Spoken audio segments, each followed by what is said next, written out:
Matt Walsh's, I think it was Matt Walsh's comments on Charlie Kirk. It's a quick video. It talks a lot about grandma, but it's a great video. I like it. I mean, I probably on YouTube, but it's really good. He summed up like two things pretty well. I got it.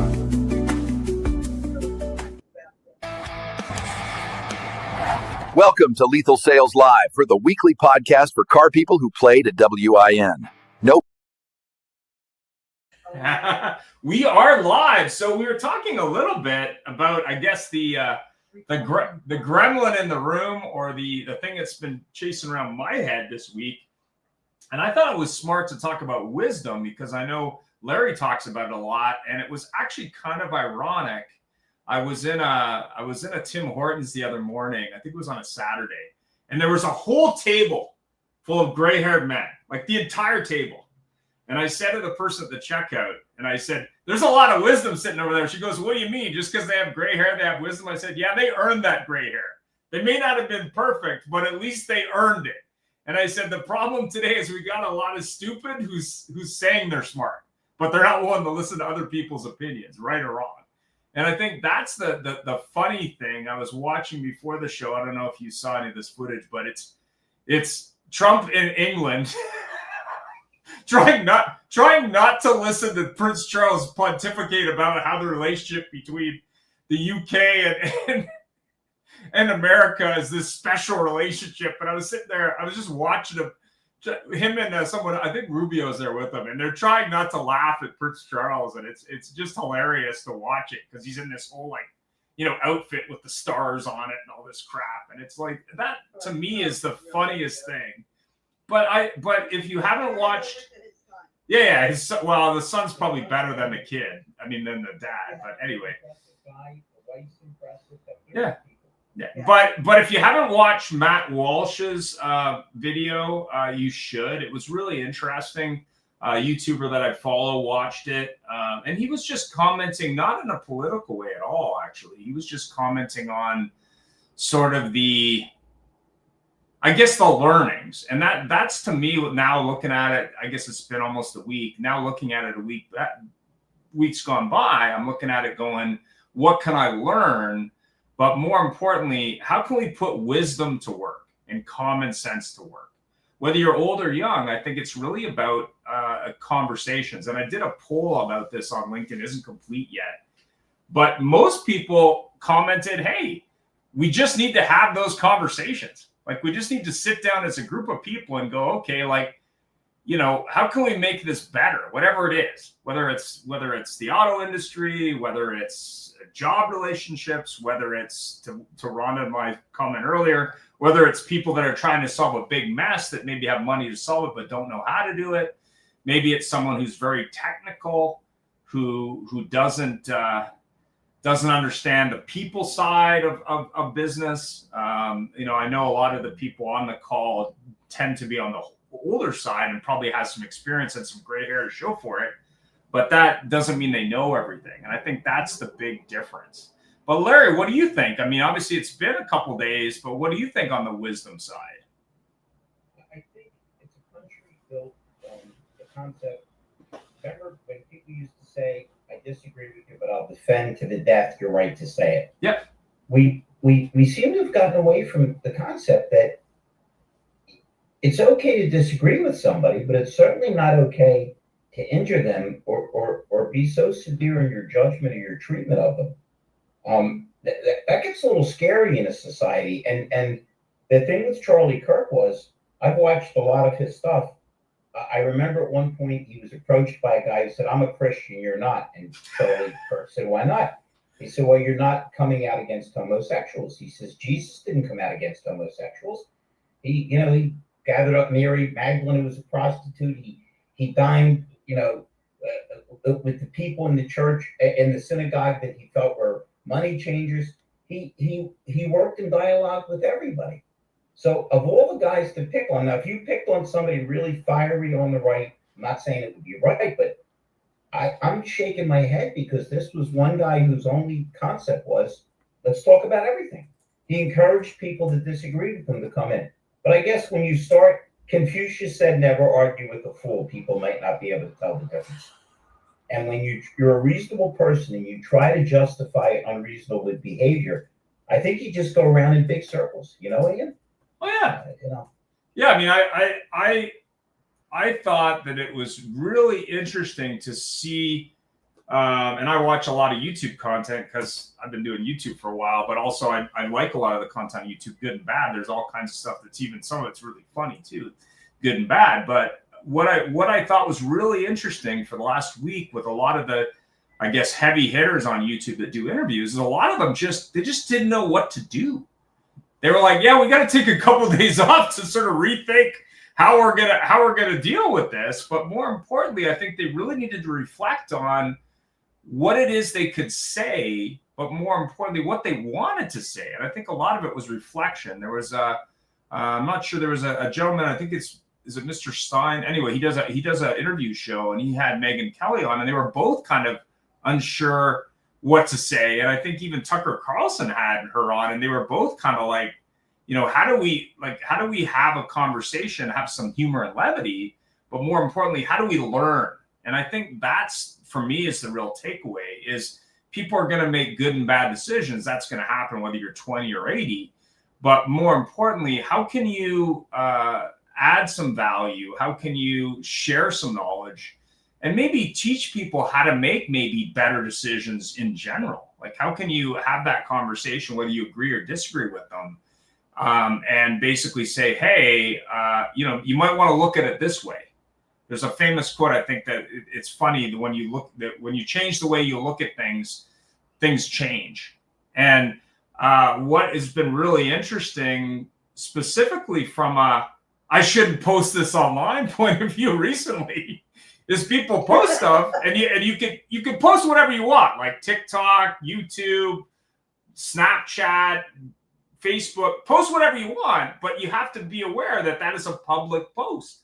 If you're posting a comment, right or wrong, left or right, true or not true, whatever it is you're posting, you really got to think about the repercussions of those actions. That's not to say don't do it.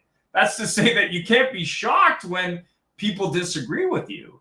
And I think Ian, that's the challenge. Yeah. Well, many, you know, I try to vary my class all the time.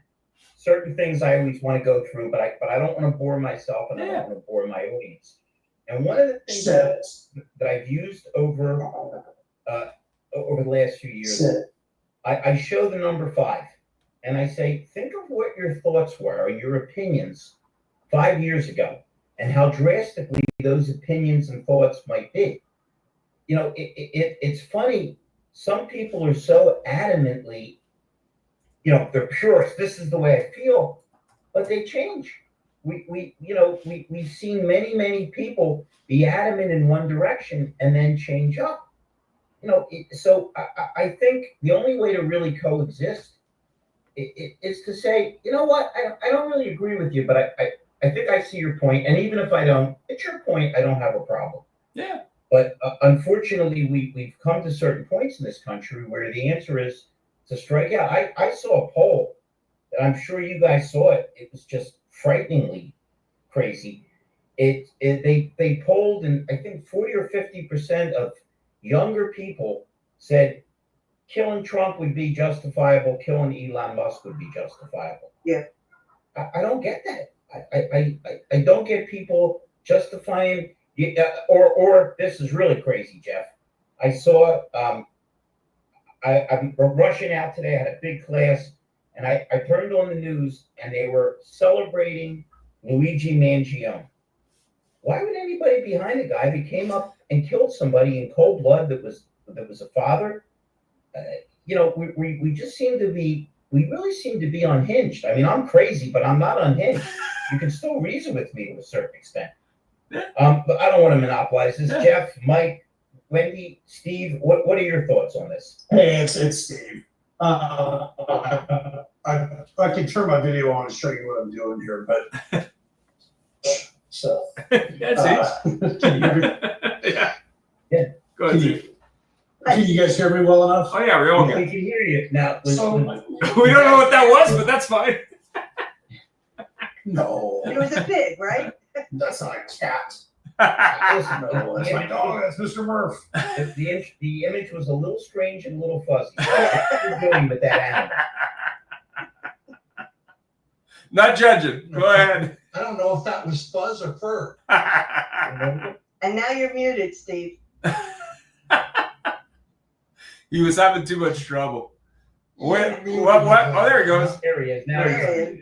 Can you hear me? Yeah, go ahead. Yeah, so I'll chime into this. I pay a lot of attention to politics. I'm an active member in the Republican Party of Dallas. I've chaired this thing, as a matter of fact, and I was not a person of conservative value, let's say, in 2016, and a lot of things had changed, and part of that, what changed, was the direction of where the parties stood and what those parties stood for, and more importantly, how they treated people for how they believed differently. And I have lots of different views on lots of different things, and I don't necessarily care if you do have the same values and views, especially not on a business call, not on a friendly relationship. But, if I'm going to pick a wife, I'd like her to have those views. If I'm going to pick a business partner, I'd like them to have those views. But, those things aren't necessarily that important. And what changed sometime around 2012 is the postmodernist movement of the left, of a communist sort of socialistic regime, really took hold in the colleges and then in corporate America and started to shift the power away from people by this cancel culture and this ostracizing of people and their communities and their views, and viewing people as bad people for having different views. And that really turned me away from the left because, like what we've just seen this week, which is horrific on just a basic human level. It's nobody should be devalued as a human for thinking that DEI is bad, or for thinking that gay marriage is the way to go, right? We can have different views on these things without hating each other. And what seemed to happen in about 2012 is that the children in the schools and the corporations got radicalized instead of ostracizing people for that. And it's been a 10, 12-year system in the making where the chickens are coming to roost, and where that cancel culture through business and schools has taken over. And this Yeah, Steve, it's called the Long March of the institutions, and it started in the 1960s. Sure, yeah. And yes, it came to fruition after 2012.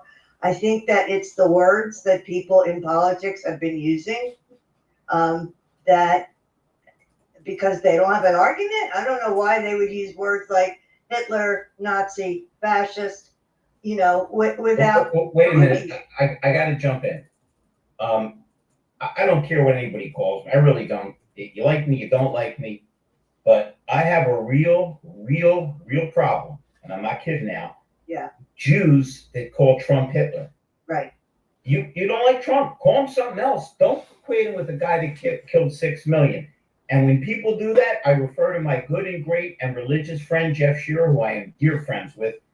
He would quote Jesus, who on the cross said, "Forgive them, Father, for they know not what they do." And it's not just Jews. It's anybody who uses that term, because it is Holocaust denial once you pull Hitler into an argument like that. Cool. But it's not just that, even though that's bad enough. It's a basic lack of understanding of a political spectrum. Like, since when did the Republican Party have anything to do with a socialist party of any type, even an extremist one? Like, I don't get that one at all, especially a fascist one. Like, what are you talking about? I think Ian, we've been numbed by endless craziness on the internet and the violence that we see all around us. Yeah. I'm not that old. I was very little, but I remember watching the TV, and man, for day and night, all you saw was the funeral of John F. Kennedy. Now, there had been presidents assassinated before, obviously, but man, did this hit home because you didn't have TV coverage. It took a long time to get Right. And then I remember when they shot at the Pope, and then they shot at Reagan. Yep. It's to the point now where when we see horrible violence, it doesn't shock us. I think people watch video games and crazy things, they almost get used to it. Let's think about how horrible, besides the fact that they killed a really good guy who had two little babies. Obviously, they did it live and it was streamed. I wouldn't even think of watching it, but how many millions of people watched this guy get killed? Yeah. So there's so much horrible stuff in every field on the internet, and I think it desensitizes us and numbs us to the fact that it doesn't hurt to be compassionate to people. Hey, Ian, we got so many good people on here. Jeff Shearer, Mr. Larkin, Wendy, Tony, always want to hear from you. Tony, are you jumping to something tonight, or do you have time? Yeah, well, in 15, but do you mind if I jump in and add to this? Yeah, go ahead. Please. Okay, so I sincerely believe and Kennedy was before this, but I sincerely believe that it happened in 1973 when the Supreme Court made a decision that life was not valuable. And ever since then, we've sloshed toward Gomorrah. If you have a chance, read the book by Robert Bork. Some of you may remember Robert Bork. Sure. The expression was you got porked because they blew him out. Right. And he's obviously talking about Roe versus Wade. Right. He wrote a book.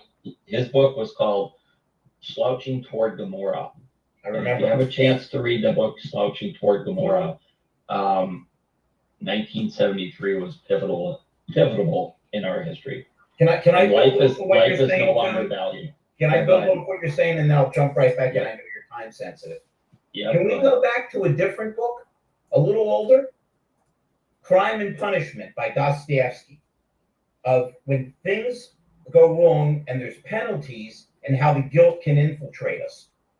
If you recall, when word leaked out that they were overturning Roe versus Wade, there were people threatening to go after Kavanaugh and some of the people who were considered conservative.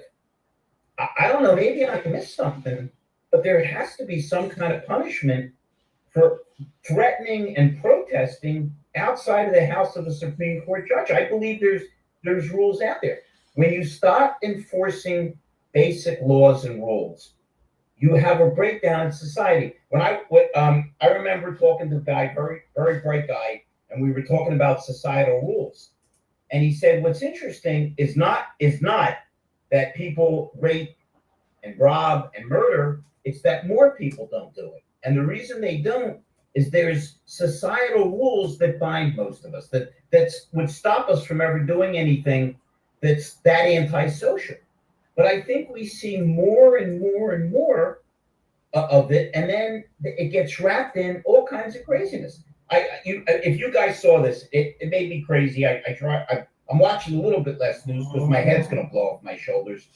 They showed an African-American lady who was jumping up and down and going, they killed your homie, they shot him in the head. So she was fired and expelled from the school. And arrested. Right, and her thing was, you're doing it because I'm a black woman. Right. I don't care if you were purple, you're an idiot. Why would you ever, if it was your cousin, if it was your friend, if it was your husband or your son, would you want somebody doing that to you? You got me thinking now, Tony, and I'll jump off after this. You remember there was that idiot who pretended to be a conservative. You remember the preacher that used to go to the funerals of Vietnam and heckle them? You're muted, Tony. No, I don't. Say the name. I probably expunged it from my brain. He would be protesting at funerals, jumping up and down. West something church. Yeah. Well, we're just there's behavior that just doesn't make any sense, and there doesn't be any societal judgment. There's nobody saying, "All right, Tony, your time's limited." I just think we kicked him off the throne, and we're all our own little gods now. And my happiness, my success is more important, even more, so much more important, that other people's, other human lives need to be expunged to get out of my way. And that's not me saying that. I'm saying in our society, we've gotten to the point where what's important to me is the ultimate importance. Right. What I say and believe is trumps everybody else worldview. And so if you push back against that because we've devalued life, I feel entitled to harm you in some way. Right. Not me personally, but I think that's where we're at. I really do. I think you're right. Mr. Shearer, I invoked your name. What do you think? Well, I have a saying that I often, and I've said it more probably in the last 6 months, but it's the empty can that only has a penny in it that makes the most noise. And I think a lot of what we see on the, the news, if it bleeds, it leads, right? The old phrase. And I think they want to show extremists on both sides. And unfortunately, Trump is on the news every day, and so people can throw darts at him.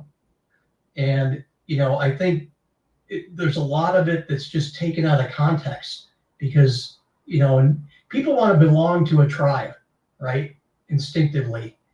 And if they get influenced by, TV or media, one way or another, they're going to jump on that camp. Even if they started at 50%, they're going to start leaning one way or the other, I think, with influences and stuff that are coming. I personally, I stay away from politics on both my Facebook, which is my personal stuff, and LinkedIn, because, and I think, Ian, maybe you said at the beginning, I don't know what my next client believes in, right? And look at the stupid stuff, Larry, you said, it's costing people their jobs because, and Ian, you said it, they don't think about the impact. Think, baby, think. And I call it digital exhaust.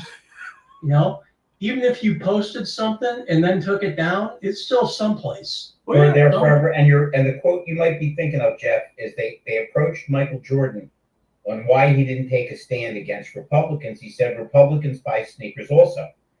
Now he caught heat from it, but he was being pragmatic. It's just, I didn't say this. The governor of Utah said it. Steve will jump in 2 seconds. He said when George Floyd died, there were riots, billions of dollars of damage, people died. When this guy died, I mean, people felt very sad, but you didn't see riots. You saw prayer meetings and you saw tributes. And I think we condone behavior that doesn't make any sense. Steve, you had your hand up, and it looks like you're being attacked by a wild beast. It's like that Stephen King novel with the wild dog. Go ahead, Steve. Yeah. Well, let me. So sorry, my dog's going nuts. I'll say this: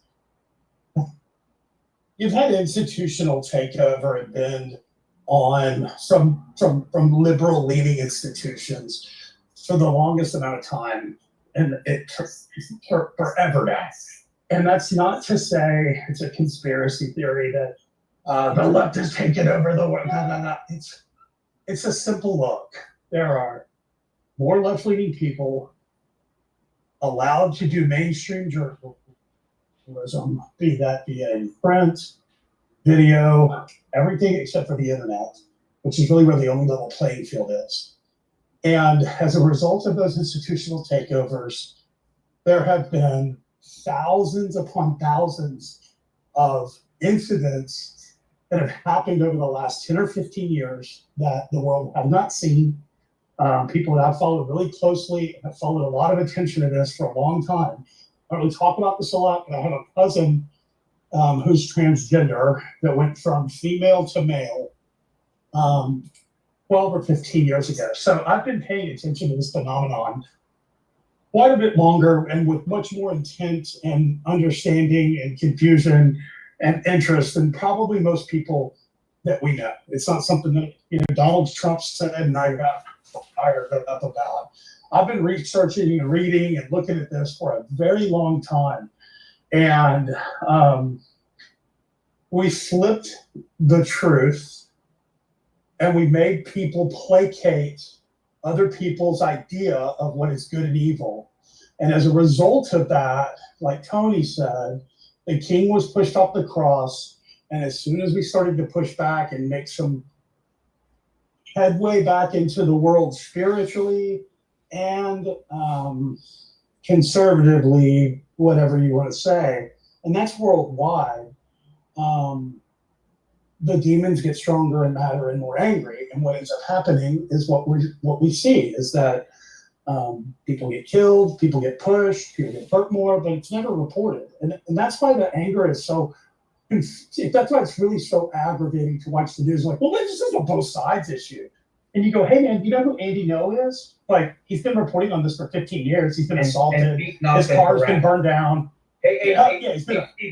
I'll say one last thing, and then I gotta jump about this. I didn't interrupt you. Tell me if I did. I'm sorry. No, go ahead. No, you didn't. But I will say, our battle is not against flesh and blood.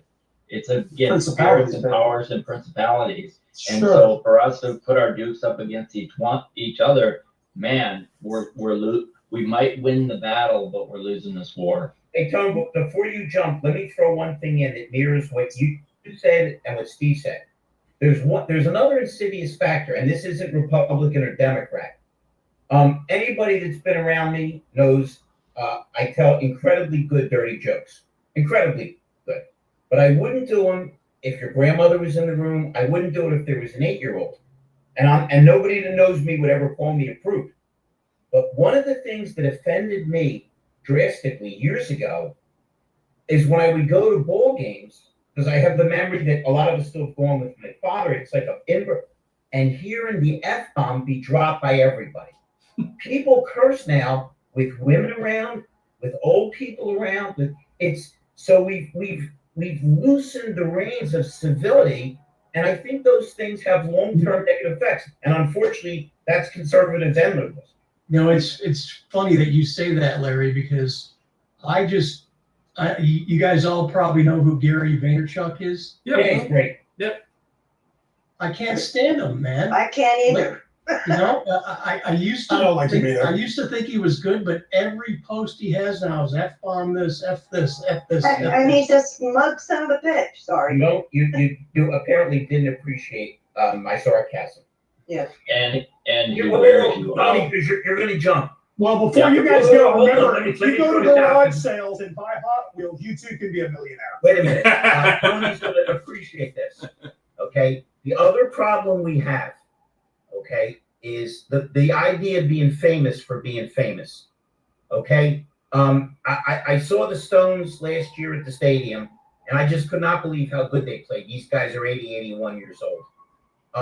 I'm a degenerate reader, and there's some authors. I just bought, he's not reading them, unfortunately, but they just put out some of David McCullough's essays.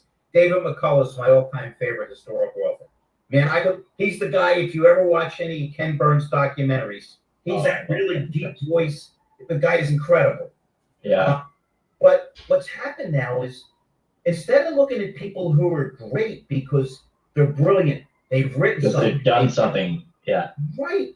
We the crap that goes out and the people that we look at and we admire. I remember talking to somebody once about the Kardashians, and I said, Famous for being people that famous. became billionaires, and the mom is basically pimping out the daughters.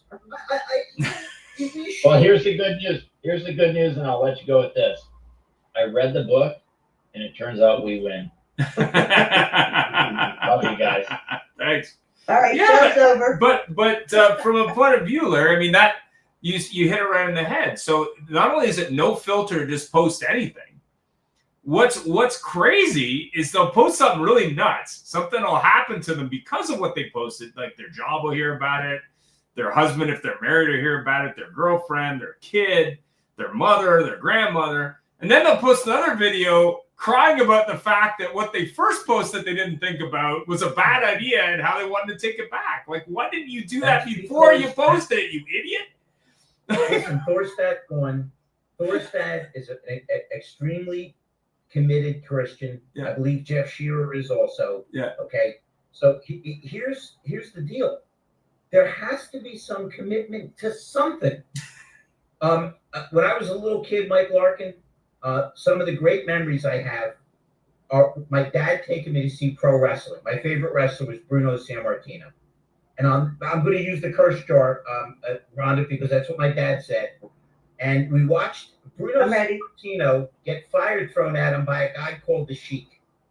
And my dad put his arm around me and said, I must really love you to take you to see this shit. But here's the deal. If you ever watched wrestling, it's a microcosm of what our society has become. Because a guy's a bad guy till he beats up another bad guy, and now he's a hero. It's like in hockey, Mike. The guy beats up your player, you hate him until he's on your team. Yeah, that's good. Beat up everybody else's player. We just see stuff that just doesn't make any sense.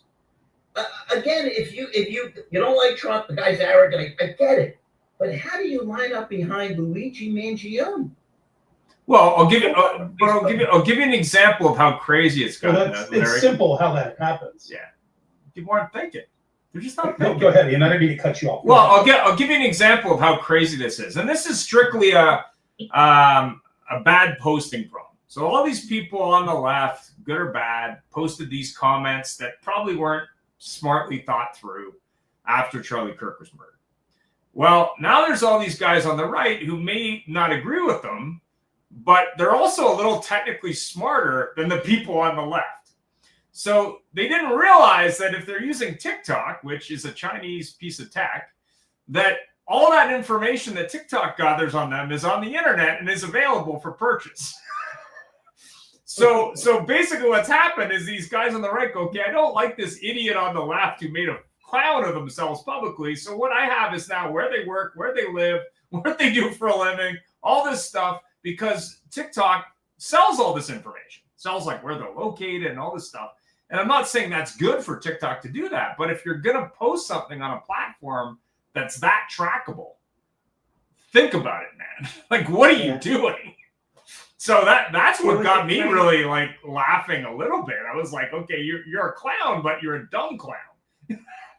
Right. There was a great interview by article by Victor Davis Hanson. Right. He's an historian, and he said that he believed that everybody who was making those comments that was so offensive to most decent people lived in a bubble and thought that everybody thought the way they did, so that they didn't realize they were saying something that was offensive because everybody thinks this way. And they were shocked. It wasn't that they weren't thinking, Ian. It was they were thinking that everybody agreed with them. That's and they were shocked. When you don't look past your own nose. And you guys have heard me say, it's my favorite Einstein quote. They asked the great man, what's the difference between genius and stupidity? And he said, genius has its limits. At no point, there has to be some point when you say, wait a minute, maybe this isn't the case. Maybe what I'm being told is right. Hey, listen, let's get Mike in here and Wendy and my boy Gary. And I think this is Abdul. Do you have your hand up, or are you just calling for us to call the police because Cujo has attacked you? No, I'm just listening to all of you. Thanks. No, Abdul, I wasn't referring to you. Apparently, Steve is being eaten by a small dog. Wait, and it'll soon be on the internet, and it'll be taking the side of the dog. I can see this coming, Steve. I'll show you the dog. This ferocious psychotic Don't they animal. eat dogs somewhere though? And Oh, Look at that good boy. What are you doing, buddy? He's like, I'm super busy. I'm trying to key on stuff, Dad. If you leave me alone, that'd be great. I wanted to make a comment as to something that y'all were talking about earlier. Ian, I think you said, "Oh, it's crazy. They'll make these crazy comments, and something will happen to them, and they'll make more comments saying, hey, I can't believe this happened." What you have to realize is, you don't have to realize anything. What I have noticed, let me say it that way, is that these people have been a protected class. Mm-hmm. And the ones that aren't in a protected class are the guilty class who are there to serve the marginalized, protected communities that they worship, on a level of narcissism and what's the word? When you're in victimhood, I'll just say it like that, right? You, Ian, are a terrible white man because you have found success, and you were just given this, Larry. You lazy, narcissistic son of a gun, because everything was given to you as a wonderful family. Everything was perfect. Wait a minute. Ian's was an analogy. In my case, you might have hit the head right in the and there's no effort from these people to understand how any of us got here. Or the times that I could have counted that I didn't have $1 in my checkbook and had a 3-year-old when I was trying to figure out how to sell. You alluded to religion. I quote this all the time. It's from our boy Jesus. Okay, he said you have to take the plank out of your eye before you take the speck out of your neighbor's eye. Judge not, lest you be judged. That's right. We need more mirrors in the world. 100%. Look at. All right, listen. I love what you're saying, but I haven't heard from Wendy. I haven't heard from Mike, and I haven't heard from Silman, and Abdul popped in for a second. She's got the sugar plums behind her there. There you go. Michael, what are your thoughts on this, my buddy? You're muted. Michael, you're my tech guy, and you don't know how to hit the mute button. Very sad. Go ahead. Thank you. So is perception reality, right? I'm just thinking about this. I grew up in an Irish-American family, and in 1980, there was a man named Bobby Sands, and he died on a hunger strike. And I couldn't understand it at the time because I was only like 10. But I learned to understand. Right?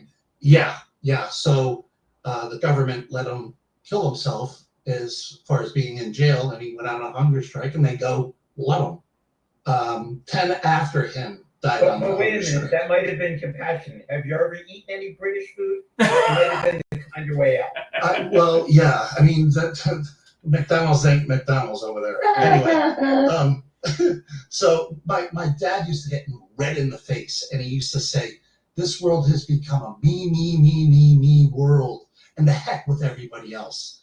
And he said that in the 70s when we were waiting in line to get gas, and the person that was ahead of us filled his tank and wouldn't drive off so the next guy can fill up his tank. They walked in and stood in line to pay the bill. Meanwhile, the lines got longer. Me, and the hell with everybody else. Sorry, Brenda. We lost him at 58 and in 78, and he said to me, he's like, you know what? By the time you get to my age, this world will be run by corporate flags and not national flags. And he's no Nostradamus, but you know what? There's some wisdom in that statement. So, perception is reality. And those that want to hit send by saying something absurd, I agree with Rhonda. They think they're in the right, but they're so wrong. Well, look at the film Idiocracy. The film Idiocracy. Did you say you lost your dad at 58? Was that his age?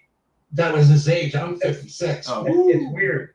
I lost my dad when he was 58 years old. Yeah. All right, I'm sorry, I didn't mean to interrupt you.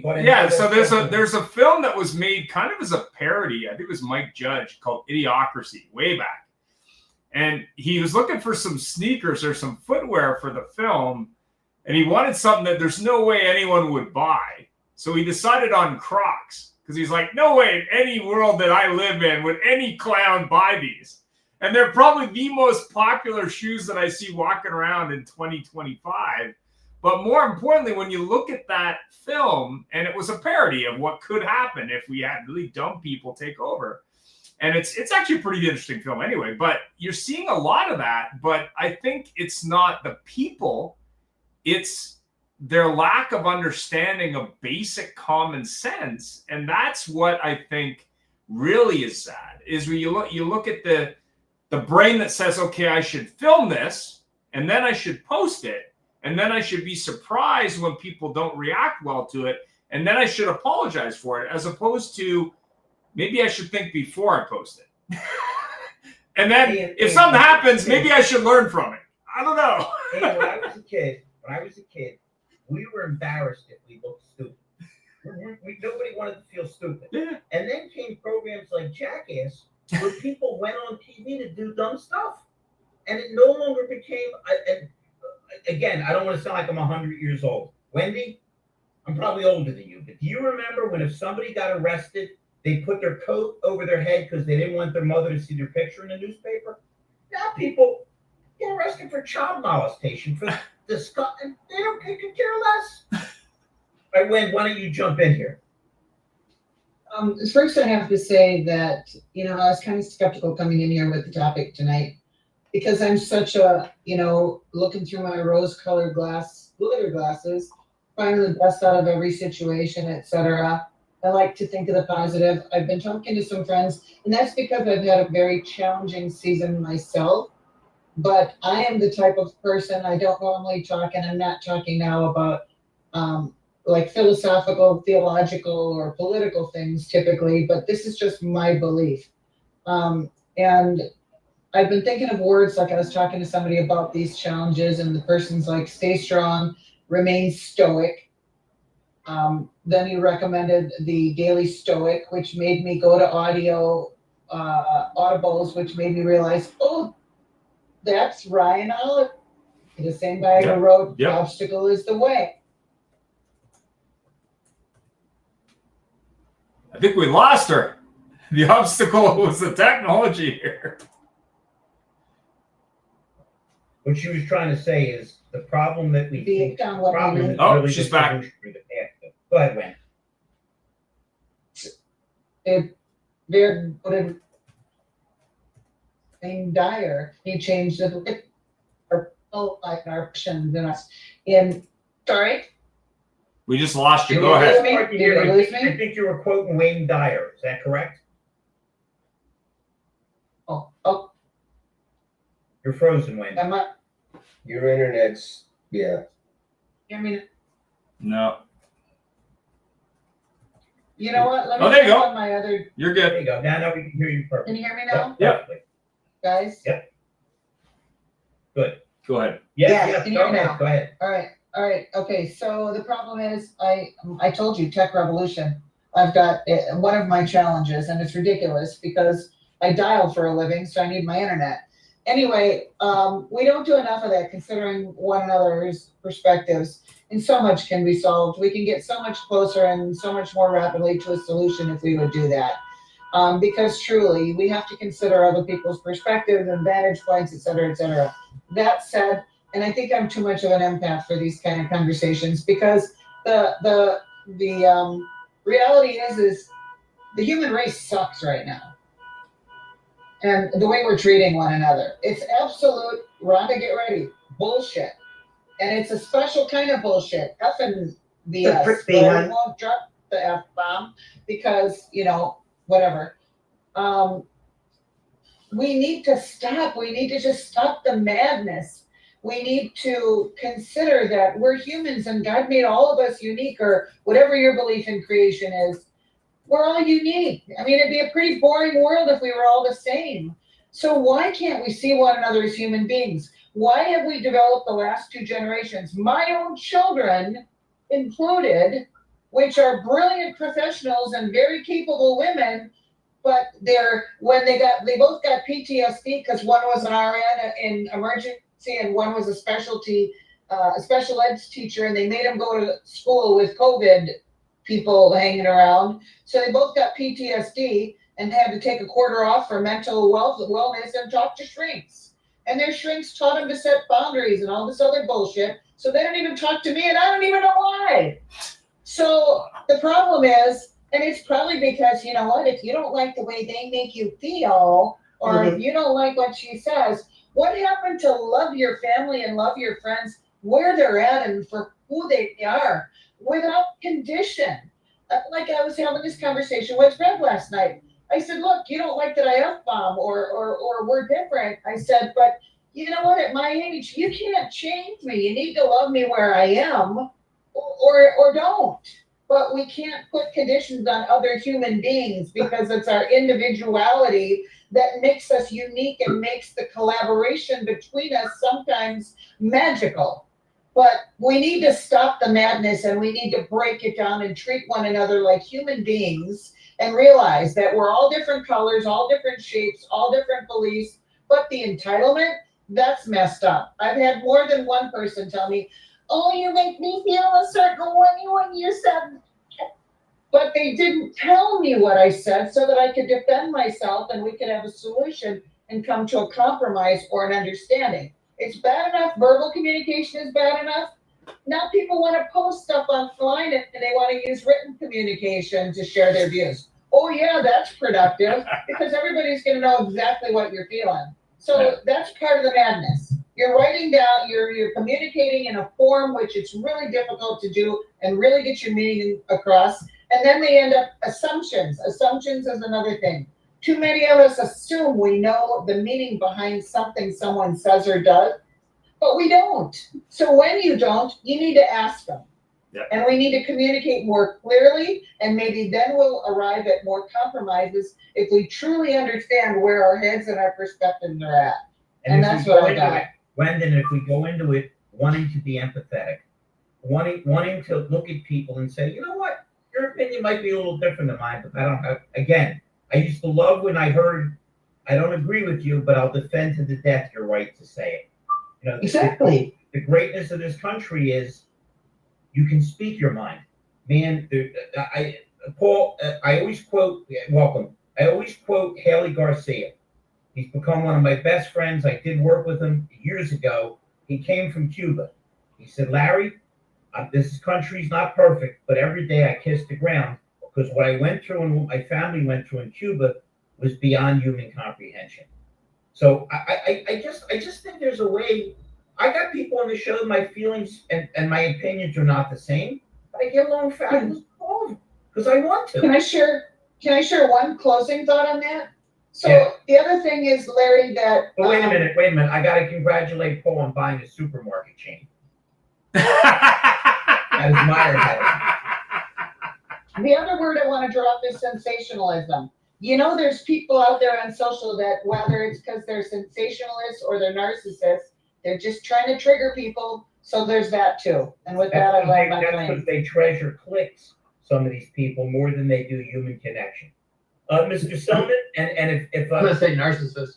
Yep. If Paul can come off of mute, definitely David Rosick, Gary Silman. Man, we'd love to hear from you. So where I like to stay in the positive lately, and you know, I had my years of going in rabbit holes and doing things like that.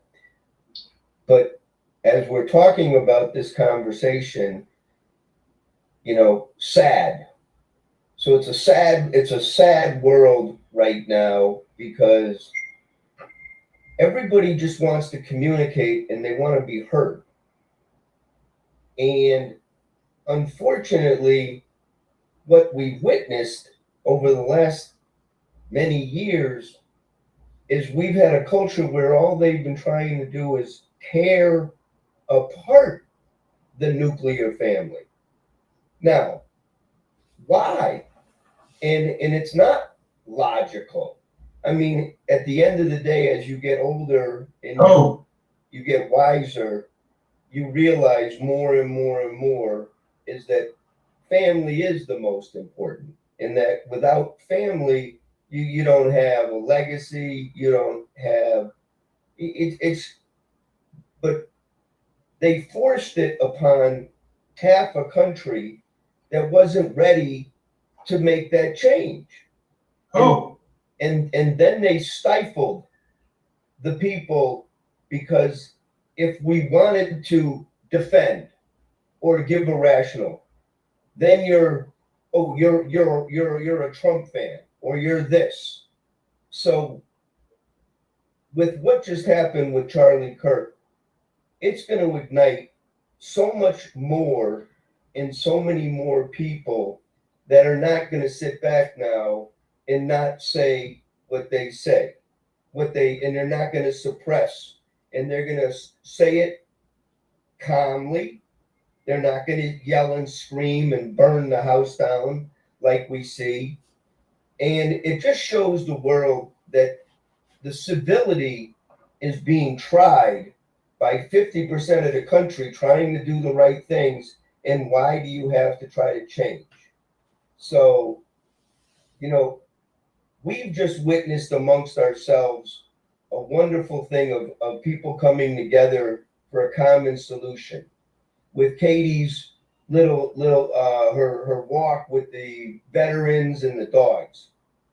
So we have a community that we're building right here that is back to the basics, that are supporting each other and lifting up and not dragging down. So we do have a lot going for us. And now it's just time to have conversations again and communicate without yelling and screaming, and letting everybody share their thoughts. So we're at a real special time in the Jewish New Year. So we have a wonderful time in our year that every year comes around and we get to celebrate the Jewish New Year, Rosh Hashanah. And then if you really want to take it to the next level, we have the Day of Atonement, which is Yom Kippur, which you can fast all day, and then you get a clean start. So we're at this season that I look at things is that family in a higher belief, doesn't matter what you believe in, but there's a higher belief. But what I've learned now is philanthropy. If you can't find some philanthropy to give back in some way, time, money, effort, that's where the pure joy comes back into community and relationships. So I believe, Gary, you're looking for a quote from the end of Abbey Road. Then in the end, the love you make is equal to the love you take. Let's make sure we get in, because Jesus Christ, it's 7:51. Let's get in David, Rozek, and Abdul popped in to say hello. Let's hear from these fine gentlemen. David, what are your thoughts, my buddy? We're talking about the incivility all around us and how we could be so much nicer to each other and be so much more productive if we found out our commonalities rather than differences, whether imagined or not, and how crazy it is to have people be vulgar in all companies and go for clickbait. What are your thoughts? I just, the funny thing is I do a lot of social media and posting and stuff, but it's probably one of the least things that I like. And it's funny, I always do the things I don't like. AI is another thing that I don't really care for AI. I prefer people, right? But the thing that I learned from my grandfather at a young age in the car business is that you kind of got to approach each day that you work with people in servitude of others. And you need to when you're looking at stuff, you always try to ask a humble why. So, sometimes I'm outspoken when I'm at events and stuff, but in reality, usually in most conferences, unless you give me a reason to be an ass or meetings, I'm usually going to ask a pretty humble why and just try to figure out how I can improve your life. Can I interrupt you for 1 second? Sure, because I'm done. David is all over social media. He may occasionally point out a flaw, but he's never negative. It's just that we could do this better. I gotta say, time out. I was negative a minute ago. No. David, we're not talking of, listen, I beat people to death. I try to make them understand that they'll be dead one day, and it's a sin against God not to fulfill your potential. And if you're going to be somewhere for 8 hours, be busy and be productive. That's not negative. We're talking about when it's hate speech. Well, before you got on, I said, how the hell can anybody be proud and happy and rally behind Luigi Mangione? How can you not be an outrage? Even if you hate Republicans, Trump, conservatives, they killed Charlie Kirk. I don't know how many millions of people. I didn't watch it, saw this guy get shot in the neck. We've become so callous as a society, the vulgarity, the incivility. It's just crazy. So you're a vendor that really is sharp. So you're occasionally, like me, like everybody on this program, going to say, hey, this could be better. this could make more sense. If I told you how many times I say, and I don't mean it nasty, I hate people that don't answer their phone. I got rich because Ian, how many times have you said, call Larry Feldman, he answers his phone? All the time. You should get a medal for that. And I tell people, if you want to be wealthy, write stuff down because stuff gets lost on the internet and answer your phone. But I don't call up and say, you didn't answer your phone, so I'm going to kill you. That's what we're talking about. The extremeness of people that don't see it. Only because I don't want to lose them. And we love your input, David. And I appreciate it. We need to get everybody else to well, I'm trying to be democratic. And that'll be the only time, Jeff Shearer, you ever hear me call myself a Democrat. Let's jump to Abdul. Well, hello, everybody. It's been splendid hearing everyone. It reminded me of the time on 92, 93 when Rodney King was beaten up and these four cops were taken in and exonerated. And about a third of LA was on fire. We finally got into the thing and said, can we all get along? I mean, that's all it is, because if it's not conversation, no matter where it is, everything has got to be part of conversation. I agree with people, I agree with my friends and other things, but we'll never get beyond that line where we'll lose civility, like you all said. We're all created by one Almighty, okay? And red. No one bleeds blue, no one bleeds red, or green. Actually, we all bleed blue. It doesn't become red till it hits the surface air. Do I have people on medical things? And well, my first hold on, David Rozek is impressed. David, it's almost like I'm a medical doctor. I've seen every episode of St. Elsewhere. There you go. Do you have any ailments? And when I saw my hero Ronnie Reagan get shot in '81, I was on jitterbug for about 4 hours to find out whether he survived or not. And running a restaurant at that time, getting ready to college. By the time the lunch break got finished up, and at 2 o'clock, I found out, thank God Almighty, he survived. And that was one of the happiest moments of my adult life in my mid-20s. He survived, but the Berlin Wall did not. Well, thankfully, it did not. What we need is leaders, whatever they are, whose purpose is to make the world better and make the United States a better place and a safer place. I don't care what stripe they are. And I think we'll all agree that there's a lot of people out there that just don't make any damn sense. Jeff, you and I are best friends. We're brothers, but we're politically divided. But I think you'll agree that other than Bill Clinton have a lot of moral problems with sex, he's really a great president because he could compromise. He got together with Newt Gingrich, who he hated, and Gingrich hated him, and they cleared up the budget deficit, and they just did a lot of smart things. But we're so far away from that with the Democrat. I mean, I'm only asking Jeff Shearer this because he's my guy. And I know you're not a big Trump fan. I respect you no matter what you do. But how the hell can you have a schism? Great word there. Write that down, Rhonda. A schism where the crazy president, and I admit he's a little crazy, wants to bring the National Guard in and clean up Chicago, and the mayor and governor get on TV and say, what problem? It's like Alfred E. Newman on Mad Magazine. What, me worry? So some things are just beyond the ken. And I'm not saying some of the Republicans, Marjorie Taylor Greene is a complete wacko. There's plenty of lunatics there too. But what really bothers me is we're not here forever. And while we're here, we should do whatever we can to get along and to move things forward. And it just kind of scares me a little bit because we're seeing extreme opinions. All right, Jeff can say this, I can say that, and you know what? Later we're going to talk and laugh.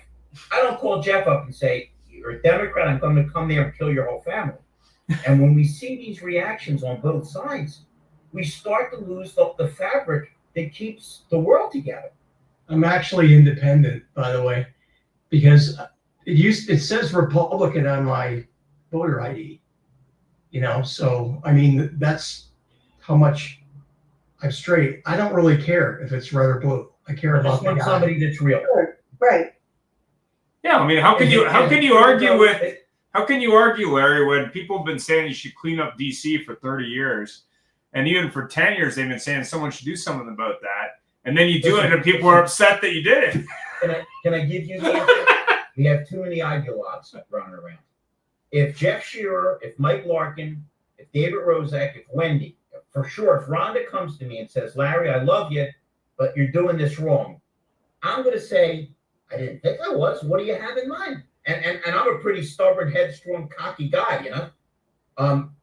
We're just seeing crazy things. We're seeing people that would rather make political gains than do what's logically right. I mean, you got to listen. They didn't vote for him in Chicago. They didn't vote for him in Washington, D.C. Yeah. Instead of saying, the hell with you, he's saying, I still want to go in and clean it up. Oh, if someone cleaned up Philadelphia. If someone cleaned up Philadelphia, would you be against it? Jeff, is that Kamala Harris on the phone? I just want to make sure. If someone said they wanted to clean up Philadelphia, would you be against it? I think that's a great idea. Yeah, for sure. I like what you just said, or what you said, Larry. I don't care if they're red. I don't care if they're blue. How about I care if they're red, white, and blue? There you go. You know what? That was a great note to end this on. Abdul, David, Stephen, Gary, Mike, my girl Rhonda, my partner Ian, Wendy, we love you. We appreciate you. There will always be serious debate. And unlike the thing with Charlie Kirk, there will be a respectful memorial service when Stephen is completely devoured by his dog. Because that dog looked vicious and bloodthirsty. Joe. Hey, Steve, Good night, everybody. Thank you so much. Yeah. Okay, thank you, everybody. Stay healthy. Have a fabulous, constructive week. And I look forward to seeing you guys. We can't thank you enough.